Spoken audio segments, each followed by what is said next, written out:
इलाके च तनाव, हालात ते गृह मंत्री अमित शाह की नजर।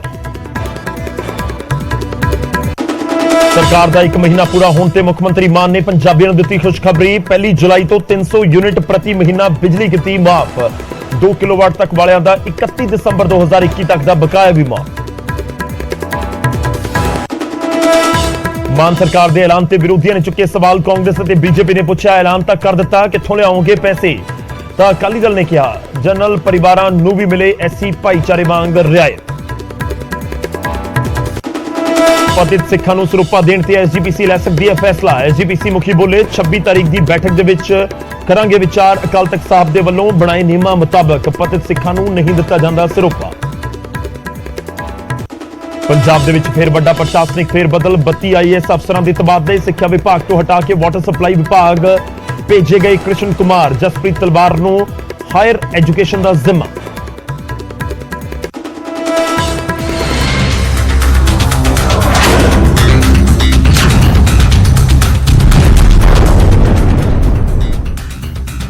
सत श्री अकाल, न्यूज़ 18 पंजाब हरियाणा हिमाचल देख रहे हो तुसीं। गौरव शुक्ला मैं हां तुहाडे नाल हाज़र हां। फर्क तां पैंदा है लैके शुरुआत अज करन जा रहे हैं दिल्ली तो, जिथे होया जबरदस्त हंगामा। दिल्ली के जहांगीरपुरी तो इस समय की बड़ी खबर है ते बड़ी खबर के नाल ही इस बुलेटिन का आगाज है।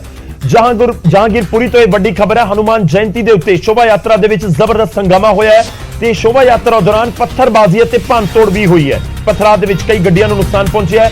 पुलिस मुलाजम उत्थे तैनात किए गए ने और फौरी तौर के उत्ते रैपिड एक्शन फोर्स दी 2 कंपनियों को भी तैनात कर दिता गया है। गृह मंत्री अमित शाह ने दिल्ली पुलिस कमिश्नर के नाल गलबात की है ते कानून व्यवस्था बनाए रखने के निर्देश दिए गए ने। दिल्ली के जहांगीरपुरी तो एक बड़ी खबर इस समय। उधर मुख्यमंत्री अरविंद केजरीवाल ने भी शांति बना के रखने की अपील की है। हनुमान जयंती के मौके के उत्ते शोभा यात्रा कढ़ी जा रही थी ते इस दौरान हंगामा होया। इल्जाम ने कि उत्ते पत्थरबाजी हुई है और भंन तोड़ भी इस दौरान की गई है ते पत्थराव दे विच कई गड्डियां नूं नुकसान पहुंचा है। पुलिस मुलाजम जिहड़े शोभा यात्रा दे नाल उत्थे मौजूद सन उन्हां नूं भी सट्टां लगियां ने, यानी कि वो भी जख्मी होए ने। रैपिड एक्शन फोर्स दी 2 कंपनियों नूं तैनात किया गया। गृह मंत्री अमित शाह, दिल्ली के मुख्यमंत्री अरविंद केजरीवाल इस पूरे मामले के उत्ते नजर रखे हुए हैं। दिल्ली दी तस्वीरां जिथे पुलिस मुलाजम जख्मी हुए हैं उन्हां दी तस्वीरां भी सामने आईयां ने। हनुमान जयंती का मौका और दिल्ली के विच कुछ बारे पहला हुई हिंसक घटनावां हर किसी के जहन दे विच ने, इस करके चिंता होर भी बढ़ जाती है जो इस तरीके की कोई घटना वापरती है। शोभा यात्रा दौरान पत्थरबाजी ते भंन तोड़ हुई है। हनुमान जयंती के मौके के उत्ते यह शोभा यात्रा कढ़ी जा रही थी। देश के गृह मंत्री ने पुलिस कमिश्नर, दिल्ली के पुलिस कमिश्नर उन्होंने नाल गलबात की है। दूजे पासे अरविंद केजरीवाल दिल्ली के CM शांति बना के रखने की अपील कर रहे हैं। मैं कहना चाहता हूं कि शांति बनाए रखना, बिना शांति के तो देश तरक्की नहीं कर सकता।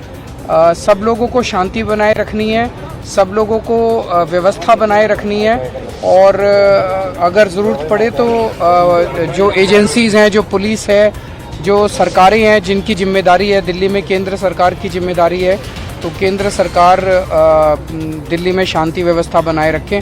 मैं लोगों से भी अपील करता हूं कि इसमें शांति और व्यवस्था बनाए रखें।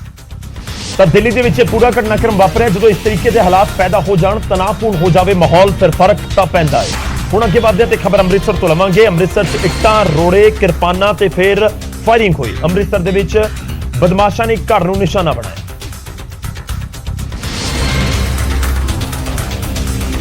गुरु की नगरी दे विच गैंगस्टरां ने इट्टां, रोड़े, किरपाना, बेसबॉल दे नाल भंन तोड़ की। सिर्फ इन्ना ही नहीं, बदमाशां ने फायरिंग भी की। तस्वीरां ने अमृतसर के गुरबख्श नगर दियां, जिथे मकान मालक ने दसिया कि उसकी घरवाली के भरावां ने बदमाशां नूं भेजिया ते इस वारदात नूं अंजाम दिता। वाइफ मेरी ने फोटो मेरी सेंड की थी।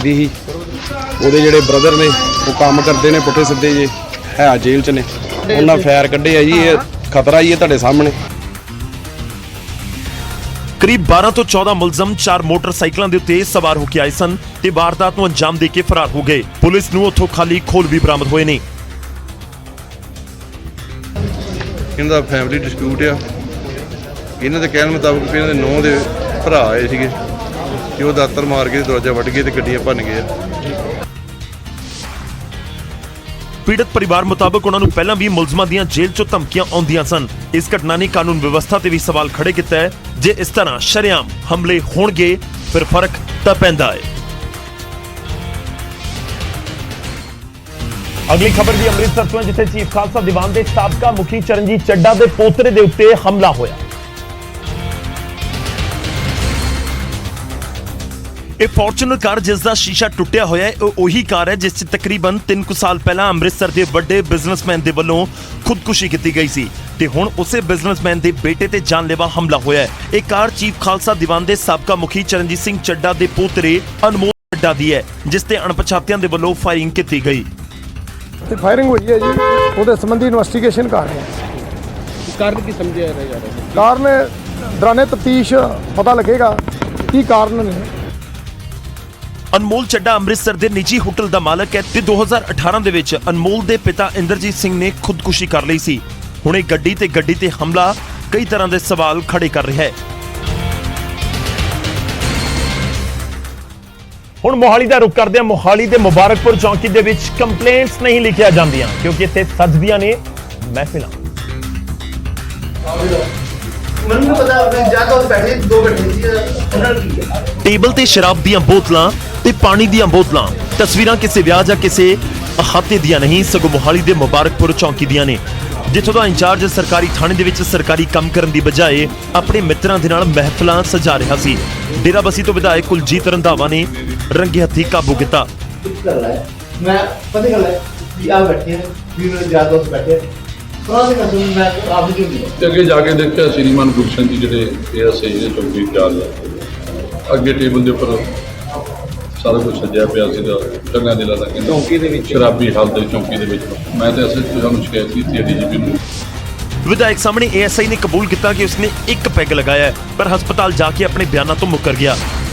ਵੀ ਉਹ ਕਹਿੰਦਾ ਮੈਂ ਆਉਡੀ ਤੇ ਚੌਕੀ ਮਿਲਣ ਆ ਰਿਹਾ, ਉਹ ਮੇਰੇ ਕੋਲ ਆਇਆ, ਉਹਦੇ ਕੋਲੇ ਸੀ ਪਊਆ ਬੋਤਲ, ਉਹਦੇ ਕੋਲੇ ਸੀ, ਮੈਨੂੰ ਨਹੀਂ ਪਤਾ ਮੈਂ ਨਾ ਪੈਗ ਲਾਇਆ ਵੀ ਉਹਨਾਂ ਇੱਕ ਪੈਗ ਲਾਇਆ ਤੇ ਉਹਦੇ ਬਾਅਦ ਐਮਐਲਏ ਸਾਹਿਬ ਆ ਗਏ। ਸਰਕਾਰੀ ਦਫ਼ਤਰਾਂ ਦੇ ਵਿੱਚ ਜੇ ਕੰਮ ਦੀ ਬਜਾਏ ਮਹਿਫਲਾਂ ਚੱਲਣ ਫਿਰ ਫਰਕ ਤਾਂ ਪੈਂਦਾ ਹੈ। ਖੈਰ ਹੁਣ ਕਾਰਵਾਈ ਕੀ ਹੋਏਗੀ, ਪੂਰੇ ਪੰਜਾਬ ਦੇ ਵਿੱਚ ਇੱਕ ਮੈਸੇਜ ਜਾਣ ਦੀ ਵੀ ਕੋਸ਼ਿਸ਼ ਜ਼ਰੂਰ ਪੁਲਿਸ ਕਰੇਗੀ ਕਿ ਆਖਿਰ ਇਹ ਸਭ ਤਾਂ ਥਾਣੇ ਦੇ ਅੰਦਰ ਨਹੀਂ ਚੱਲ ਸਕਦਾ। ਅੱਗੇ ਵਧਦੇ ਹਾਂ ਤੇ ਗੱਲ ਕਿਸਾਨਾਂ ਦੀ ਕਰਾਂਗੇ। ਇੱਕ ਪਾਸੇ ਕਣਕ ਦੀ ਸਰਕਾਰੀ ਖਰੀਦ ਦੀ ਮੱਠੀ ਰਫ਼ਤਾਰ ਨੇ ਕਿਸਾਨਾਂ ਨੂੰ ਪਰੇਸ਼ਾਨ ਕੀਤਾ ਹੈ ਤਾਂ ਦੂਜੇ ਪਾਸੇ ਮੰਡੀਆਂ ਦੇ ਵਿੱਚ ਵਸੂਲਿਆ ਜਾ ਰਿਹਾ ਗੁੰਡਾ ਟੈਕਸ ਵੀ ਦਿੱਕਤਾਂ ਖੜੀਆਂ ਕਰ ਰਿਹਾ। ਤੇ ਇਹ ਦਿੱਕਤਾਂ ਦੀਆਂ ਖਬਰਾਂ ਸਾਹਮਣੇ ਆਈਆਂ ਨੇ ਜਲਾਲਾਬਾਦ ਤੋਂ, ਜਿੱਥੇ ਕਿਸਾਨਾਂ ਤੋਂ ਡਾਲੇ ਦੇ ਨਾਮ ਤੇ ਗੁੰਡਾ ਟੈਕਸ ਵਸੂਲਿਆ ਜਾ ਰਿਹਾ ਹੈ ਤੇ ਇਲਜ਼ਾਮ ਨੇ ਕਿ ਕਿਸਾਨਾਂ ਨੂੰ ਇੱਕ ਗੱਟੇ ਪਿੱਛੇ 6 ਤੋਂ 7 ਰੁਪਏ ਤੱਕ ਦੇਣੇ ਪੈ ਰਹੇ ਨੇ। ਕਿਸਾਨਾਂ ਦੀ ਦਿੱਕਤ ਉਹਨਾਂ ਦੀ ਜ਼ੁਬਾਨੀ ਸੁਣਾਵਾਂਗੇ। ਪਹਿਲਾਂ ਆਹ ਪੋਸਟਰ ਦੇਖੋ ਜੋ ਸਥਾਨਕ ਵਿਧਾਇਕ ਗੋਲਡੀ ਕੰਬੋਜ ਦੇ ਵੱਲੋਂ ਲਗਵਾਏ ਗਏ ਕਿ ਗੁੰਡਾ ਟੈਕਸ ਨਾ ਦਿੱਤਾ ਜਾਵੇ, ਬਾਵਜੂਦ ਇਸ ਦੇ ਟੈਕਸ ਤਾਂ ਕਿਸਾਨਾਂ ਨੂੰ ਦੇਣਾ ਪੈ ਰਿਹਾ ਹੈ। ਅੰਨੀ ਲੁੱਟ ਹੋ ਰਹੀ ਹੈ, ਇੱਕ ਤਾਂ ਦੀ ਲੁੱਟ, ਇੱਕ ਅੰਨੀ ਲੁੱਟ। ਜਦੋਂ ਡਾਲਾ ਕਿਸ ਗੱਲ ਦਾ ਜੋ ਠੇਕੇਦਾਰ ਠੇਕਾ ਪੂਰੇ ਰੇਟ ਤੇ ਚੱਕੇ ਤੇ ਡਾਲਾ ਦੇਣਾ ਹੀ ਨਾ ਪਵੇ, ਠੇਕੇਦਾਰ ਠੇਕਾ ਵੀ ਚੱਕਿਆ ਵੈ ਤੇ ਵਿੱਚੋਂ ਪੈਸੇ ਉੱਥੇ ਲੇਬਰ ਡਿਪਟੀ ਜੇ ਲਾਉਂਦੇ ਉਹ ਵੀ ਲੈ ਲੈਂਦੇ ਨੇ। ਵਿਧਾਇਕ ਸਾਹਿਬ ਦਾ ਪੋਸਟਰ ਲਗਵਾ ਕੇ ਕਹਿ ਰਹੇ ਨੇ ਕਿ ਡਾਲੇ ਦੇ ਨਾਮ ਤੇ ਗੁੰਡਾ ਟੈਕਸ ਨਾ ਦਿੱਤਾ ਜਾਵੇ ਨਾ ਲਿਆ ਜਾਵੇ, ਪਰ ਸੰਬੰਧਿਤ ਵਿਭਾਗ ਨੂੰ ਤਾਂ ਇਸ ਬਾਰੇ ਕੁਝ ਪਤਾ ਹੀ ਨਹੀਂ ਕਿ ਗੁੰਡਾ ਟੈਕਸ ਹੁੰਦਾ ਕੀ ਹੈ। ਨਹੀਂ ਸਾਨੂੰ ਨਹੀਂ ਕੋਈ ਸਾਰੇ ਮੰਡੀ ਚ ਸਾਰੇ ਆੜਤੀ ਹੋ ਕਿਸਾਨ ਕਹਿ ਰਹੇ ਨੇ ਸਾਰੇ ਨਾ ਕੋਈ ਕਿਸਾਨ ਕਿਸੇ ਨੂੰ ਕੋਈ ਦਿੰਦਾ ਦਿਖਾਓ ਤਾਂ ਕੋਈ ਕਿਸਾਨ ਦਿੰਦਾ ਨਹੀਂ ਹੈ। ਜਿਹੜਾ ਮਾਲ ਟਰਾਲੀ ਵਾਲਾ ਉਹ ਟਰੱਕ ਵਾਲਾ ਲੈ ਜਾ ਰਿਹਾ ਹੈ ਉਹ ਤੋਂ ਕੋਲ ਪੈਸੇ ਲੈ ਜਾ ਰਹੇ ਨੇ। ਅਸੀਂ ਕਿੰਨੀ ਵਾਰੀ ਐਮਐਲਏ ਸਾਹਿਬ ਨੇ ਬੁਲਾ ਕੇ ਸਾਰੇ ਆੜਤੀ ਨੂੰ ਕੀਤਾ, ਕੋਈ ਲਿਖਤੀ ਕੋਈ ਦੇ ਨਹੀਂ ਰਿਹਾ, ਦੱਸੋ ਵੀ ਕਿਹੜਾ ਲੈ ਰਿਹਾ। ਹੁਣ ਸਵਾਲ ਹੈ ਕਿ ਮਾਰਕੀਟ ਕਮੇਟੀ ਵਾਲਿਆਂ ਨੂੰ ਪਤਾ ਨਹੀਂ, ਵਿਧਾਇਕ ਨੇ ਪੋਸਟਰ ਲਗਵਾਏ ਨੇ ਤੇ ਜੇਕਰ ਫਿਰ ਵੀ ਗੁੰਡਾ ਟੈਕਸ ਵਸੂਲਿਆ ਜਾ ਰਿਹਾ ਹੈ ਤਾਂ ਫਿਰ ਕਿਸ ਦੀ ਸ਼ਹਿ ਦੇ ਉੱਤੇ ਇਹ ਸਭ ਚੱਲ ਰਿਹਾ ਹੈ। ਖੈਰ ਜਦੋਂ ਸਭ ਕੁਝ ਦਿਖ ਰਿਹਾ ਹੋਵੇ ਤੇ ਕਾਰਵਾਈ ਨਾ ਹੋਵੇ, ਇੰਤਜ਼ਾਰ ਕੀਤਾ ਜਾਵੇ ਕਿ ਕੋਈ ਕੰਪਲੇਂਟ ਆਏਗੀ, ਸ਼ਿਕਾਇਤ ਕਰੇਗਾ, ਉਸ ਤੋਂ ਬਾਅਦ ਗੱਲ ਕਰਾਂਗੇ ਜਾਂ ਕਾਰਵਾਈ ਕਰਾਂਗੇ। ਅਜਿਹੇ ਐਟੀਟਿਊਡ ਦੇ ਨਾਲ ਫਰਕ ਤਾਂ ਪੈਂਦਾ ਹੈ। ਹੁਣ ਅੱਗੇ ਵਧਿਆ ਤੇ ਗੱਲ 1 ਮਹੀਨੇ ਦੀ, ਜੋ ਮਾਨ ਸਰਕਾਰ ਦਾ 1 ਮਹੀਨਾ ਪੂਰਾ ਹੋ ਚੁੱਕਿਆ। ਨਵੀਂ ਸਰਕਾਰ ਸੂਬੇ ਦੇ ਵਿੱਚ ਆਈ ਤੇ 1 ਮਹੀਨਾ ਪੂਰਾ ਹੋਣ ਦੇ ਉੱਤੇ ਮਾਨ ਸਰਕਾਰ ਨੇ ਉਹ ਖੁਸ਼ਖਬਰੀ ਦਿੱਤੀ ਜਿਸ ਦਾ ਪੰਜਾਬੀਆਂ ਨੂੰ ਇੰਤਜ਼ਾਰ। 1 ਮਹੀਨਾ ਪੂਰਾ ਹੋਇਆ ਤਾਂ ਸੀਐਮ ਮਾਨ ਨੇ ਐਲਾਨ ਕਰ ਦਿੱਤਾ, ਐਲਾਨ 300 ਯੂਨਿਟ ਬਿਜਲੀ ਫ੍ਰੀ ਦਾ, ਜੋ 1 ਜੁਲਾਈ ਤੋਂ ਪ੍ਰਤੀ ਮਹੀਨਾ ਯਾਨੀ ਇੱਕ ਬਿੱਲ ਦੇ ਵਿੱਚ 2 ਮਹੀਨੇ ਬਾਅਦ ਜੋ ਆਉਂਦਾ ਹੈ ਉਸ ਦੇ ਵਿੱਚ 600 ਯੂਨਿਟ ਫ੍ਰੀ ਮਿਲੇਗੀ। 2 ਕਿਲੋਵਾਟ ਤੱਕ ਵਾਲੇ ਖਪਤਕਾਰਾਂ ਨੂੰ 31 ਦਸੰਬਰ 2021 ਤੱਕ ਦਾ ਬਕਾਇਆ ਵੀ ਨਹੀਂ ਦੇਣਾ ਹੋਵੇਗਾ। 1 ਜੁਲਾਈ 2022 ਤੋਂ ਪੰਜਾਬ ਦੇ ਹਰ ਪਰਿਵਾਰ ਨੂੰ 300 ਯੂਨਿਟ पर मंथ यानी कि 300 यूनिट एक महीने की फ्री बिजली मिलूगी तो 2 महीने का 600 यूनिट हो गया। 600 यूनिट खपत ਕਰਨ ਤੋਂ ਬਾਅਦ 600 ਤੋਂ ਜੋ ਜ਼ਿਆਦਾ ਯੂਨਿਟਾਂ ਹੋਣਗੀਆਂ ਉਸ ਦੇ ਪੈਸੇ ਦੇਣ ਹੋਣਗੇ, ਜਦਕਿ ਜਨਰਲ ਕੈਟਾਗਰੀ ਵਾਲੇ ਖਪਤਕਾਰ ਜੇਕਰ 600 ਯੂਨਿਟ ਖਪਤ ਕਰਦੇ ਨੇ ਤਾਂ ਉਹਨਾਂ ਨੂੰ ਬਿੱਲ ਮਾਫ ਹੋਵੇਗਾ। ਜੇਕਰ 600 ਤੋਂ ਜ਼ਿਆਦਾ ਉਹਨਾਂ ਨੇ ਯੂਨਿਟ ਇਸਤੇਮਾਲ ਕੀਤੀਆਂ ਤਾਂ ਫਿਰ ਪੂਰਾ ਬਿੱਲ ਦੇਣਾ ਹੋਵੇਗਾ। ਜਿਹੜੇ SC ਪਰਿਵਾਰ ਨੇ, BC ਪਰਿਵਾਰ ਨੇ, BPL ਪਰਿਵਾਰ ਨੇ ਜਾਂ ਫਰੀडम ਫਾਈਟਰ ਨੇ 2 ਮਹੀਨਿਆਂ ਦੇ ਵਿੱਚ 600 ਤੋਂ ਉੱਪਰ ਬਿਜਲੀ ਇਸਤੇਮਾਲ ਕਰਦੇ ਨੇ। ਫਰਜ਼ ਕਰ ਲਓ 640 ਯੂਨਿਟ ਉਹਨਾਂ ਦੀ 2 ਮਹੀਨਿਆਂ ਦੇ ਵਿੱਚ ਬਿਜਲੀ ਇਸਤੇਮਾਲ ਹੋਊਗੀ ਤਾਂ ਉਹਨਾਂ ਨੂੰ ਸਿਰਫ 40 ਜਾਂ 45 600 ਤੋਂ ਉੱਪਰ ਜਿੰਨੇ ਵੀ ਨੇ ਉਹਨਾਂ ਦਾ ਹੀ ਬਿੱਲ ਦੇਣਾ ਪਊਗਾ। ਮਾਨ ਸਰਕਾਰ ਨੇ ਜਿਹੜੀ ਗਾਰੰਟੀ ਦਾ ਦਾਅਵਾ ਕੀਤਾ ਸੀ ਉਸ ਨੂੰ ਪੂਰੇ 1 ਮਹੀਨੇ ਬਾਅਦ ਲਾਗੂ ਕਰਨ ਦਾ ਐਲਾਨ ਹੋਇਆ ਹੈ। ਸਰਕਾਰ ਦੇ ਇਸ ਫੈਸਲੇ ਨਾਲ ਲੋਕਾਂ ਦੀ ਜੇਬ ਦੇ ਉੱਤੇ ਫਰਕ ਤਾਂ ਲਾਜ਼ਮੀ ਤੌਰ ਤੇ ਪਏਗਾ। ਤਾਂ ਬਿਜਲੀ ਫ੍ਰੀ ਹੋਣ ਜਾ ਰਹੀ ਹੈ 300 यूनिट तक और इस दे लिए कुछ शर्तां भी जरूर रखियां गई ने। खैर सरकार ने ऐलान कर दिता, विरोधी सवाल चुक रहे हैं पैसा कित्थों आएगा।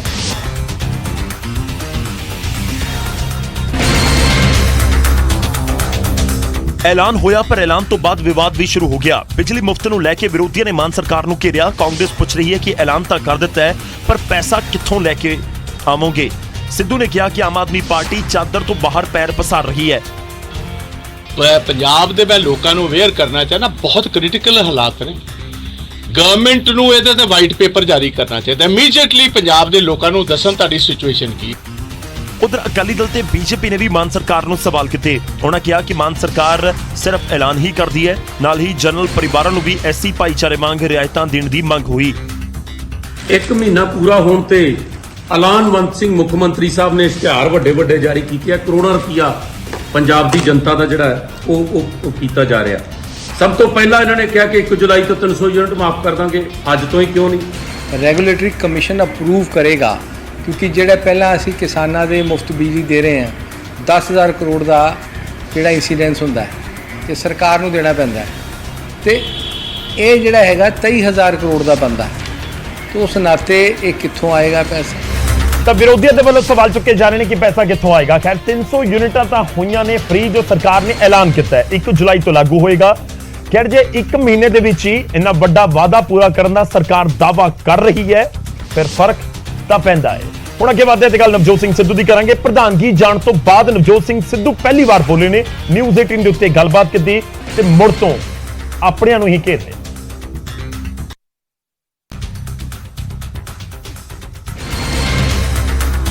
पहला विधायकी गई फिर प्रधानगी, सरकार बदली ते हालात बदले पर जो नहीं बदलिया वो सी नवजोत सिंह सिद्धू दा मिजाज। अपने प्रति प्रधानगी खुसण तो बाद सिद्धू न्यूज़ 18 ते पहली बार आए ते कहा कि इत्थे अपने खिलाफ साजिशां हुंदियां ने, जीरो नूं हीरो ते हीरो नूं जीरो कर दिता जांदा है। कि इत्थे तुहानूं 5 नूं 50 बना दिंदे ते 500 नूं जीरो कर दिंदे। इत्थे षड्यंत्र ने, इस करके चैलेंज वड्डा है। विरोधी कह रहे हैं कि सिद्धू का सियासी सफर खत्म हो चुका है पर सिद्धू का पुराना अंदाज अजे भी बरकरार है। इन्ना कच्चा नहीं है नवजोत सिंह सिद्धू, मिट्टी का ढेला भी नहीं है नवजोत सिंह सिद्धू। गल नूं समझ लै, नवजोत सिंह सिद्धू जो पहला कहता सी उत्थे ही खड़ा है।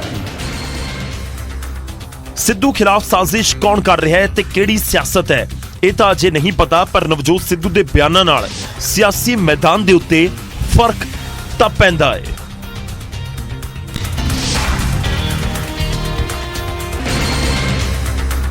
खैर जानकार भी कहते हैं कि सिद्धू ने सरगर्मी जेकर इलैक्शन के दौरान दिखाई होंदी जिन्नी हुण दिखा रहे हैं तो शायद नतीजे कुछ वखरे हो सकते सी। पर सिद्धू नूं प्रधानगी तो हटा के नवे प्रधान बनाए गए राजा वड़िंग नूं सिद्धू नूं लैके पूछे जा रहे सवाल पसंद नहीं आ रहे। ਇਸੇ ਕਰਕੇ ਮੈਂ ਤੁਹਾਨੂੰ ਮੀਡੀਆ ਵਾਲਿਆਂ ਨੂੰ ਕੋਈ ਬਹੁਤੀ ਬਾਈਟ ਦੇਣੀ ਨਹੀਂ ਚਾਹੁੰਦਾ ਕਿਉਂਕਿ ਤੇ ਪੜਕ ਮੀਡੀਆ ਤੇ ਹੀ ਰਹੇ ਨੇ ਤੇ ਕਿਹਾ ਕਿ ਤਾਂ ਹੀ ਮੈਂ ਤੁਹਾਡੇ ਨਾਲ ਗੱਲ ਨਹੀਂ ਕਰਦਾ। ਦਰਅਸਲ ਰਾਜਾ ਵੜਿੰਗ ਮਾਝੇ ਤੋਂ ਬਾਅਦ ਦੁਆਬੇ ਦੇ ਕਾਂਗਰਸੀਆਂ ਦੇ ਨਾਲ ਮਿਲਣ ਪਹੁੰਚੇ ਸਨ ਤਾਂ ਸਵਾਲ ਸਿੱਧੂ ਅਤੇ ਸਿੱਧੂ ਦੇ ਖਾਸਮ ਖਾਸ ਪ੍ਰਗਟ ਸਿੰਘ ਨੂੰ ਲੈ ਕੇ ਹੋਣਾ ਹੀ ਸੀ ਜੋ ਪ੍ਰਧਾਨ ਸਾਹਿਬ ਨੂੰ ਪਸੰਦ ਨਹੀਂ ਆਇਆ। ਇੱਥੇ ਸਿੱਧੂ ਸਾਹਿਬ ਦਾ ਜਾਂ ਪ੍ਰਗਟ ਸਿੰਘ ਦਾ ਹੁਣ ਤੁਹਾਨੂੰ ਸਭ ਲੋਕਾਂ ਨੂੰ ਪਤਾ ਹੈ ਕਿ ਪ੍ਰਗਟ ਸਿੰਘ ਬਾਹਰ ਗਏ ਹੋਏ ਨੇ, ਆਊਟ ਆਫ ਕੰਟਰੀ ਨੇ। ਇੱਥੇ ਨਾ ਤਾਂ ਸਿੱਧੂ ਸਾਹਿਬ ਦਾ ਆਉਣਾ ਬੰਦਾ ਸੀ ਨਾ ਪ੍ਰਗਟ ਸਿੰਘ ਦਾ। ਮੈਂ ਘਰ ਘਰ ਜਾ ਰਹੇ ਹਾਂ ਔਰ ਮੀਡੀਆ ਹਾਊਸਿਸ ਨੂੰ ਪਤਾ ਹੈ ਕਿ ਪ੍ਰਗਟ ਸਿੰਘ ਆਊਟ ਆਫ ਕੰਟਰੀ ਨੇ। ਦਰਅਸਲ ਸ਼ੁੱਕਰਵਾਰ ਨੂੰ ਵੜਿੰਗ ਮਾਝੇ 'ਚ ਸਨ ਤਾਂ ਸ਼ਨੀਵਾਰ ਨੂੰ ਦੁਆਬੇ 'ਚ ਅਵਤਾਰ ਹੈਨਰੀ ਅਤੇ ਉਹਨਾਂ ਦੇ ਪਰਿਵਾਰ ਦੇ ਨਾਲ ਮੁਲਾਕਾਤ ਕੀਤੀ ਤੇ ਇਸ ਮੌਕੇ ਭਾਰਤ ਭੂਸ਼ਣ ਆਸ਼ੂ ਵੀ ਮੌਜੂਦ ਸਨ। ਤੇ ਸਾਰੀ ਅੰਮ੍ਰਿਤਸਰ ਦੀ ਲੀਡਰਸ਼ਿਪ ਨੂੰ ਮਿਲੇ ਸੀਗੇ ਉੱਥੇ। ਕੋਈ ਵੀ ਬੰਦਾ ਐਕਸੈਪਟ ਸਿੱਧੂ ਸਾਹਿਬ ਉਹ ਪਹਿਲਾਂ ਨਿਕਲ ਗਏ ਸੀਗੇ, ਸਾਰਿਆਂ ਨੂੰ ਅਸੀਂ ਉਹਨਾਂ ਦੇ ਘਰਾਂ 'ਚ ਜਾ ਕੇ ਮਿਲੇ ਸੀ। ਅੱਜ ਵੀ ਜਲੰਧਰ ਦੀ ਸਾਰੀ ਲੀਡਰਸ਼ਿਪ ਨੂੰ ਉਹਨਾਂ ਦੇ ਘਰ ਘਰ ਜਾ ਕੇ ਮਿਲ ਰਹੇ ਹਾਂ। ਤਾਂ ਵੜਿੰਗ ਨੂੰ ਬੇਸ਼ੱਕ ਸਿੱਧੂ ਨੂੰ ਲੈ ਕੇ ਪੁੱਛੇ ਗਏ ਸਵਾਲ ਪਸੰਦ ਨਾ ਆ ਰਹੇ ਹੋਣ, ਪਰ ਜਦੋਂ ਸਾਬਕਾ ਪ੍ਰਧਾਨ ਤੇ ਨਵੇਂ ਪ੍ਰਧਾਨ ਦੇ ਵਿੱਚ ਗੱਲਬਾਤ ਨਾ ਹੋਵੇ ਫਿਰ ਫਰਕ ਤਾਂ ਪੈਂਦਾ ਹੈ। ਰਾਜਾ ਵੜਿੰਗ ਬਹੁਤ ਸਾਰੇ ਲੀਡਰਾਂ ਨੂੰ ਜੱਫੀਆਂ ਪਾਉਂਦੇ ਨਜ਼ਰ ਆਏ ਨੇ, ਪਰ ਉਹ ਜੱਫੀ ਜਿਸ ਦਾ ਹਾਈ ਕਮਾਨ ਨੂੰ ਵੀ ਇੰਤਜ਼ਾਰ ਹੈ ਉਹ ਜੇ ਨਹੀਂ ਆ ਰਹੀ, ਯਾਨੀ ਸਿੱਧੂ ਤੇ ਰਾਜਾ ਵੜਿੰਗ ਦੀ, ਫਿਰ ਫਰਕ ਤਾਂ ਪੈਂਦਾ ਹੈ। ਉਧਰ ਪੰਜੇ ਤਖਤਾਂ ਤੇ ਗੁਰੂ ਘਰਾਂ ਦੇ ਵਿੱਚ ਪਤਿਤ ਸਿੱਖਾਂ ਨੂੰ ਸਰੋਪਾ ਦੇਣ ਤੇ ਐਸਜੀਪੀਸੀ 26 ਤਰੀਕ ਨੂੰ ਨਵਾਂ ਫੈਸਲਾ ਲੈ ਸਕਦੀ ਹੈ। ਪਤਿਤ ਸਿੱਖਾਂ ਨੂੰ ਤਖਤਾਂ ਦੇ ਗੁਰੂ ਘਰਾਂ ਦੇ ਵਿੱਚ ਸਰੋਪਾ ਬਖਸ਼ਿਸ਼ ਕਰਨ ਨੂੰ ਲੈ ਕੇ ਐਸਜੀਪੀਸੀ ਨਵਾਂ ਫੈਸਲਾ ਲੈ ਸਕਦੀ ਹੈ। ਐਸਜੀਪੀਸੀ ਪ੍ਰਧਾਨ ਹਰਜਿੰਦਰ ਸਿੰਘ ਧਾਮੀ ਨੇ ਕਿਹਾ ਕਿ ਇਸ ਦਾ ਫੈਸਲਾ 26 ਤਰੀਕ ਨੂੰ ਹੋਣ ਵਾਲੀ ਮੀਟਿੰਗ ਦੇ ਵਿੱਚ ਲਿਆ ਜਾ ਸਕਦਾ ਹੈ। 26 ਤਰੀਕ ਨੂੰ ਅਸੀਂ ਐਗਜ਼ੈਕਟਿਵ ਦੀ ਮੀਟਿੰਗ ਰੱਖੀ ਹੈ ਆਪਣੀ, ਉਹਦੇ ਵਿੱਚ ਕੁਝ ਗੱਲਾਂ ਜਿਹੜੀਆਂ ਤੁਹਾਨੂੰ ਉਸ ਦਿਨ ਮੀਟਿੰਗ ਦੇ ਵਿੱਚੋਂ ਵੀ ਫਿਰ ਆਪਣੇ ਫੈਸਲੇ ਕਰਕੇ ਤੁਹਾਨੂੰ ਦੱਸਾਂਗੇ ਇਹਦੇ ਬਾਰੇ। ਤੇ ਅਸੀਂ ਕਿਉਂਕਿ ਮੈਂ ਆਪ ਵੀ ਨਹੀਂ ਚਾਹੁੰਦਾ ਕਿ ਪਵਿੱਤਰ ਤਖਤਾਂ ਦੇ ਉੱਤੇ ਵੀ ਤੇ ਆਮ ਵੀ ਇੱਕ ਸਾਡੀ ਬੜੀ ਵੱਡੀ ਪਰੰਪਰਾ ਬਣ ਕੇ ਤੇ ਸਿਰਪਾਓ ਉੱਥੇ ਦਿੱਤਾ ਜਾਵੇ। ਉਹ ਸਿਰਪਾਓ ਦੀ ਪਰੰਪਰਾ ਭਾਵੇਂ ਸ਼੍ਰੀ ਅਕਾਲ ਤਖਤ ਸਾਹਿਬ ਵੱਲੋਂ ਨਿਰਧਾਰਿਤ ਆ, ਦਾੜੀ ਕਟਾ ਦਾੜੀ ਰੰਗੇ ਵਾਲਾ ਪਤਾ ਤੁਹਾਨੂੰ ਨਹੀਂ ਦਿੱਤਾ ਜਾਂਦਾ। ਤੇ ਉਹਦੇ ਲਈ ਅਸੀਂ ਹੁਣ ਮੀਟਿੰਗ ਦੇ ਵਿੱਚ ਫੈਸਲਾ ਕਰਾਂਗੇ ਬੈਠ ਕੇ, ਉਸ ਫੈਸਲੇ ਮੁਤਾਬਕ ਸਾਨੂੰ ਉਦੋਂ ਉਹਨੂੰ ਕਰਾਂਗੇ। ਦੱਸ ਦਈਏ ਕਿ ਸ਼੍ਰੀ ਅਕਾਲ ਤਖਤ ਸਾਹਿਬ ਦੇ ਹੁਕਮਾਂ ਤੇ ਮਰਿਆਦਾ ਦੇ ਤਹਿਤ ਹੁਣ ਤੱਕ ਦਾੜੀ ਰੰਗਣ ਤੇ ਕੇਸ ਕੱਟਣ ਵਾਲੇ ਪਤਿਤ ਸਿੱਖਾਂ ਨੂੰ ਸਰੋਪਾ ਨਹੀਂ ਦਿੱਤਾ ਜਾਂਦਾ ਸੀ। ਹੁਣ ਗੱਲ ਬੱਸ ਆਪਰੇਟਰਾਂ ਦੀ ਵੀ। ਲੁਧਿਆਣਾ ਦੇ ਵਿੱਚ ਪ੍ਰਾਈਵੇਟ ਬੱਸ ਆਪਰੇਟਰਾਂ ਨੇ ਨਵੀਂ ਸਰਕਾਰ ਨੂੰ ਅਪੀਲ ਕੀਤੀ ਕਿ ਸਾਨੂੰ ਮਾਫੀਆ ਨਾ ਕਹੋ।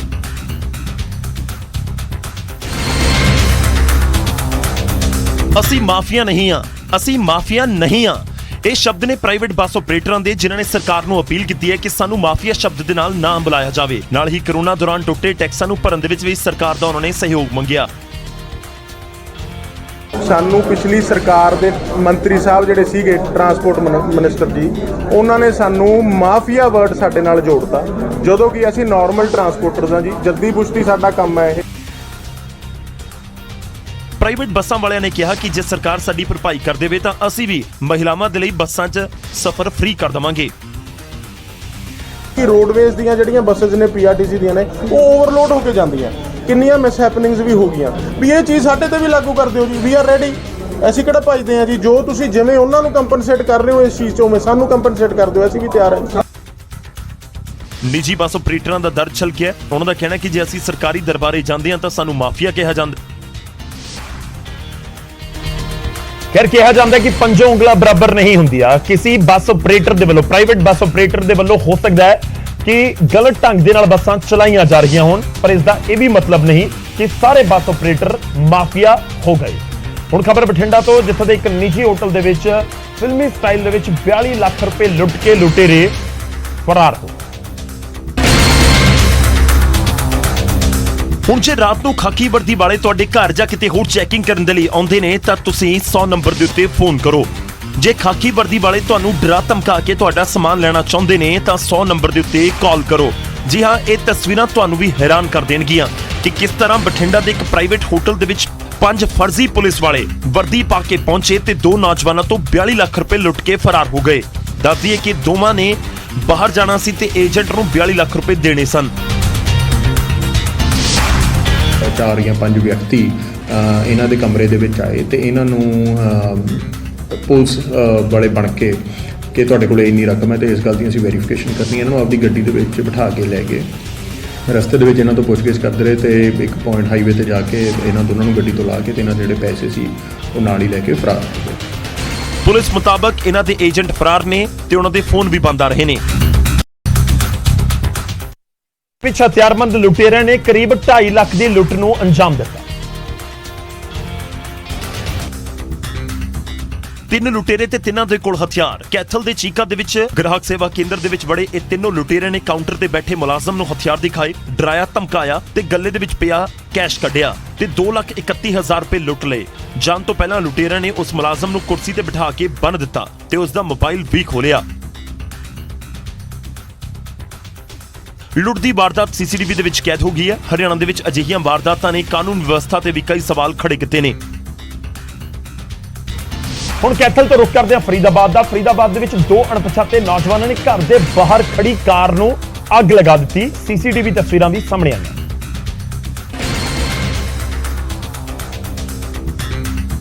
ਸਾਫ਼ ਦਿਖ ਰਿਹਾ ਹੈ ਕਿ ਚਿੱਟੇ ਕੱਪੜੇ ਲੈ ਕੇ ਮੂੰਹ ਢਕੀ ਦੋ ਨੌਜਵਾਨ ਆਉਂਦੇ ਨੇ। ਗੱਡੀ ਦੇ ਨੇੜੇ ਪੂਰਾ ਮਾਹੌਲ ਦੇਖਦੇ ਨੇ। ਪਹਿਲਾਂ ਇੱਕ ਮੁਲਜ਼ਮ ਗੱਡੀ ਦੇ ਅੰਦਰ ਕੁਝ ਸੁੱਟਦਾ ਹੈ ਤੇ ਕੁਝ ਸੈਕਿੰਡ ਬਾਅਦ ਦੂਜਾ ਨੌਜਵਾਨ ਗੱਡੀ ਦੇ ਕੋਲ ਆਉਂਦਾ ਹੈ ਤੇ ਅੱਗ ਲਗਾ ਦਿੰਦਾ ਹੈ। ਪਹਿਲਾਂ ਧੂਆਂ ਨਿਕਲਦਾ ਹੈ ਤੇ ਕੁਝ ਸੈਕਿੰਡ ਦੇ ਵਿੱਚ ਹੀ ਧੂਆਂ ਅੱਗ ਦੀਆਂ ਲਪਟਾਂ ਦੇ ਵਿੱਚ ਬਦਲ ਜਾਂਦਾ ਹੈ। ਅੱਗ ਇੰਨੀ ਭਿਆਨਕ ਸੀ ਕਿ ਕਾਰ ਦੇ ਨਾਲ ਪਾਰਕ ਕੀਤਾ CNG ਆਟੋ ਵੀ ਉਸ ਦੀ ਲਪੇਟ ਦੇ ਵਿੱਚ ਆ ਗਿਆ। 1:30 बजे के आसपास हमारे पास वीटी आई थी कि चंदावली गांव में आग लगी हुई है, तो हम तुरंत वहां पे पहुंचे। तो वहां पे एक गाड़ी में आग लगी हुई थी, तो वहां पे बुलाया हमने फायर ब्रिगेड को। ਮੁਲਜ਼ਮ ਵਾਰਦਾਤ ਨੂੰ ਅੰਜਾਮ ਦੇ ਕੇ ਤਾਂ ਫਰਾਰ ਹੋ ਗਏ। ਅੱਗ ਕਿਉਂ ਲਗਾਈ ਗਈ, ਕਿ ਮੁਲਜ਼ਮਾਂ ਨੂੰ ਖਾਕੀ ਦਾ ਖੌਫ ਨਹੀਂ, ਇਹ ਸਵਾਲ ਜ਼ਰੂਰ ਸਾਹਮਣੇ ਆ ਰਹੇ ਨੇ। ਹੁਣ ਗੱਲ ਕਰਾਂਗੇ ਕ੍ਰਿਕਟਰ ਹਰਭਜਨ ਸਿੰਘ ਦੀ। ਕ੍ਰਿਕਟ ਤੋਂ ਸਿਆਸੀ ਪਿੱਚ ਦੇ ਉੱਤੇ ਉਤਰੇ ਹਰਭਜਨ ਸਿੰਘ ਆਪਣੀ ਸੈਲਰੀ ਨੂੰ ਲੈ ਕੇ ਵੱਡਾ ਐਲਾਨ ਕਰ ਰਹੇ।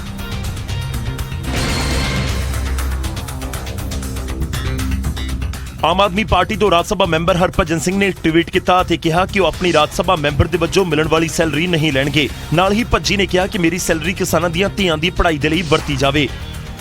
ਹਰਭਜਨ ਸਿੰਘ ਆਮ ਆਦਮੀ ਪਾਰਟੀ ਦੇ ਵੱਲੋਂ ਰਾਜ ਸਭਾ ਮੈਂਬਰ ਬਣ ਕੇ ਪਾਰਲੀਮੈਂਟ ਦੇ ਵਿੱਚ ਪਹੁੰਚੇ ਨੇ। ਇਸ ਤੋਂ ਪਹਿਲਾਂ ਆਮ ਆਦਮੀ ਪਾਰਟੀ ਦੇ ਵੀ ਕਈ ਵਿਧਾਇਕਾਂ ਨੇ 1 ਰੁਪਏ ਸੈਲਰੀ ਲੈਣ ਦਾ ਐਲਾਨ ਕੀਤਾ ਸੀ। ਖੈਰ, ਜੇਕਰ ਇੱਕ ਕ੍ਰਿਕਟਰ ਤੋਂ ਸਿਆਸਤ ਦੇ ਵਿੱਚ ਉਤਰਿਆ ਸਿਆਸਤਦਾਨ ਆਪਣੀ ਸੈਲਰੀ ਨਾ ਲਵੇ ਤੇ ਲੋਕਾਂ ਦੇ ਲਈ ਇਸਤੇਮਾਲ ਕਰਨ ਦਾ ਜ਼ਿਕਰ ਕਰੇ, ਫਿਰ ਫਰਕ ਤਾਂ ਪੈਂਦਾ ਹੈ। ਫਰਕ ਤਾਂ ਪੈਂਦਾ ਇਹਦੇ ਵਿੱਚ। ਅੱਜ ਦੇ ਲਈ ਇੰਨਾ ਹੀ। ਇਜਾਜ਼ਤ ਦਿਓ। ਧੰਨਵਾਦ। ਤੁਸੀਂ ਬਣੇ ਰਹੋ ਨਿਊਜ਼ 18 ਪੰਜਾਬ ਦੇ ਨਾਲ।